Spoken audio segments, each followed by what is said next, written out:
గత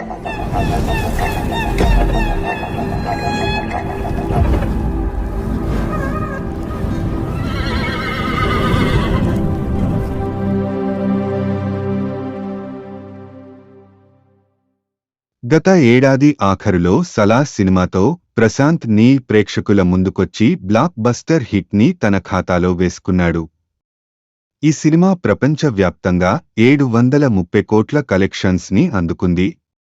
ఇదిలా ఉంటే సలార్ తర్వాత ప్రశాంత్ నీల్ ఎన్టీఆర్ హీరోగా మైత్రి మూవీ మేకర్స్ లో చేయాల్సిన సినిమాని స్టార్ట్ చేయాలని అనుకున్నాడు. అలాగే ప్లానింగ్ చేసుకున్నాడు. అయితే సలార్ సీక్వెల్ శౌర్యంగ పర్వం ఇప్పుడు లైన్లోకి వచ్చింది. ఆ సినిమాని వీలైనంత వేగంగా పూర్తి చేయాల్సిన అవసరం ఉంది. వచ్చే ఏడాది ఆగస్టులోపు శౌర్యంగ పర్వం విడుదల చేస్తామని ఇప్పటికే నిర్మాత విజయ్ కిరంగదూర్ ప్రకటించాడు. ప్రభాస్ కూడా ఈ ఏడాదిలో ఆ సినిమాని పూర్తి చేసి కొత్త ప్రాజెక్ట్ స్టార్ట్ చేయాలని అనుకుంటున్నారు. దీంతో ప్రశాంత్ నీల్ ఎన్టీఆర్ ప్రాజెక్ట్కి వెనక్కి నెట్టి సలార్ 2 పైన ఫోకస్ చేశారు.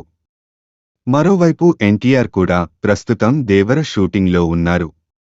ఇది ఏప్రిల్ 5న రిలీజ్ అవుతుందని ప్రకటించారు.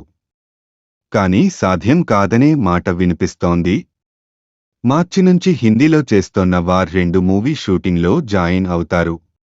ఆ సినిమాకి 90 రోజుల కాల్ షీట్స్ ఇచ్చినట్లు తెలుస్తోంది.